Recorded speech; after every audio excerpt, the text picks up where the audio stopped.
الصلاۃ والسلام علیہ الصلاۃ والسلام علیہ حبیب اللہ حدیث سے السلام علیکم۔ سب سے پہلے آپ سب کا حدود دراز سے ساتھی آئے ہیں، ان کا میں تہ دل سے شکریہ ادا کرتا ہوں کہ وہ اس محفل میں شریک ہوئے اور ہم سب کی حوصلہ افزائی کرنا۔ حدیث سے ماں وہ عظیم ہستی ہے، پوری محفل ماں کے نام کی ہے، تو ماں وہ عظیم ہستی ہے کہ جس کے لیے اللہ تعالیٰ فرمایا کہ اے موسیٰ ذرا سنبھل کے آنا، اے موسیٰ ذرا سنبھل کے آنا کہ تیرے پیچھے دعا کرنے والی تیری ماں نہیں رہی، یعنی کہ وہ ایک نبی، اس کے لیے یہ حکم، تو ہم اور آپ کیا چاہیے؟ تو جس حد سے جن کی مائیں اس دنیا میں حیات ہے، جن کے والد اس دنیا میں حیات ہے، تو اور سے گزارش کرتا ہوں کہ جتنا ہو سکے ان کی خدمت کرو، ان کے پاؤں کو دھو کے پیو۔ سرکار کا فرمان کہ اگر ایک شخص ساری زندگی اپنی ماں کی خدمت کرتا رہے، حتیٰ کہ اس کے پیر دھو کے پیے، پھر بھی وہ اپنے ماں کے دودھ کے قطرے کا قدر ادا نہیں کر سکتا۔ تو اس ساتھی اور ماں کا وہ مقام ہے، ماں وہ عالی شان ہستی ہے، وہ ایسی عظیم ہستی ہے کہ یقین کرو کہ جو پیار دیتی ہے بدلے میں کچھ نہیں مانگتی۔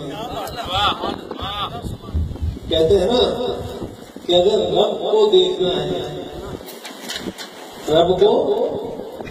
ہے تو صبح ماں کا چہرہ مسکراتا ہوا دیکھو۔ یقین کرو اگر ماں راضی ہے، باپ راضی ہے، تو اللہ بھی راضی ہے، اس کا حبیب بھی راضی ہے اور مرشد بھی راضی ہے۔ عزیز ساتھیوں، آج میرا ایمان ہے کہ ماں اور ایسی ماں، روحانی ماں، مرشد ہمارے کون؟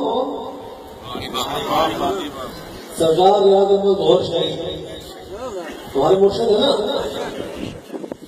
اور مرشد کی زوجہ ہماری کیا لگی؟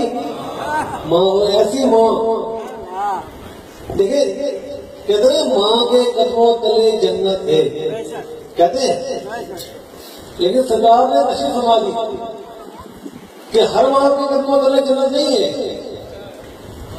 ہر ماں کے قدموں تلے جنت نہیں ہے۔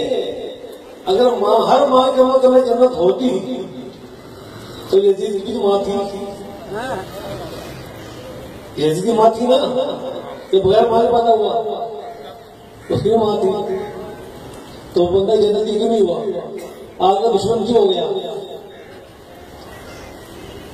وہ ماں، سرکار نے فرمایا وہ ماں کہ جس کے اندر اللہ کا نور ہے، جو سراپا نور ہے، اس ماں کے قدموں تلے جنت ہے، اور اس ماں کا دیدار رب کا دیدار ہے۔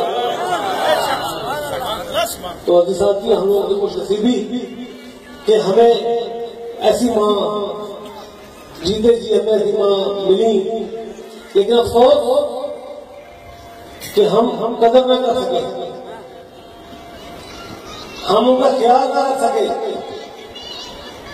عزیز ساتھیوں، امی کا کہنا تھا کتنے بڑے مسئلے آئے، ہر طرح کے مسئلے آئے، امی نے شفقت سے ہاتھ پھیر دیا، کسی نے غلطی کی امی نے معاف کر دیا، درگزر کر دیا، اور ایک ہی بات تھی کہ آپس میں ایک ہو جاؤ، آپس میں ایک ہو جاؤ، متحد ہو جاؤ۔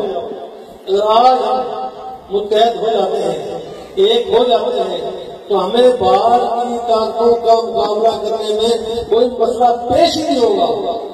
وجہ کیا ہے؟ ہم ایک نہیں ہیں، ہم لوگ گھڑوں پڑے ہوئے، ہمارا مرشد ہے، اللہ ہے، اس کا حبیب ہے، قرآن ہے، ڈر ہے، پھر ہم دو تو کیوں ہیں؟ ہمیں بھی ایک ہونا چاہیے۔ تو اس کے لیے آپ کو گزارش کہ آپس میں اتحاد، پیار، محبت پیدا کرو اور سرکار کے فرمان پہ چلو۔ کیوں؟ جب ہم سرکار کے فرمان سے ہٹ کر چلتے ہیں تو پریشانیاں آتی ہیں، مصیبتیں آتی ہیں، پھر لوگ سرکار پہ انگلی اٹھاتے ہیں، پھر ہم یہ کہہ کر اپنے آپ کو تسلی دیتے ہیں کہ یار وہ تو گستاخ ہے۔ ارے بھائی گستاخ بنایا کس نے؟ تم نے۔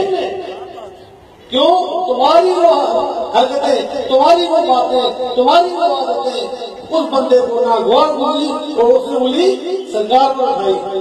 کہتے ہیں نا کہ پیر کی پہچان مرید سے ہے۔ مثال کے طور پر سرکار نے ایک بات فرمائی،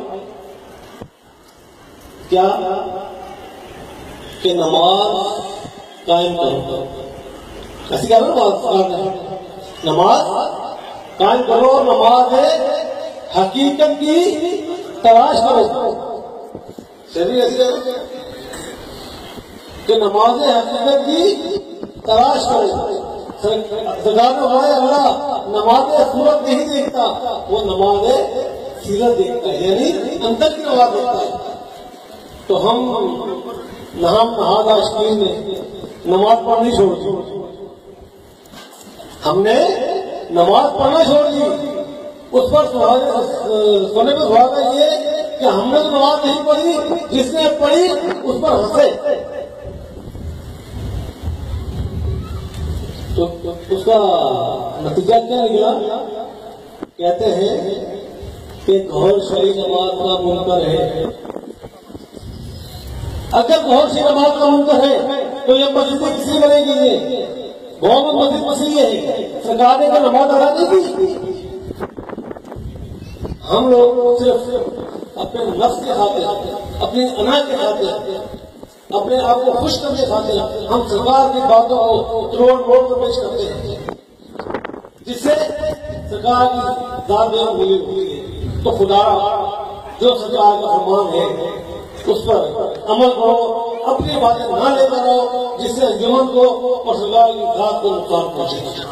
آخر میں آپ تمام کو ایک بار پھر شکریہ ادا کہ آپ لوگ آئے اور اللہ تعالیٰ آپ کا کام قبول فرمائے اور ہم سب کو سرکار کی نسبت قائم ہوتے رکھے۔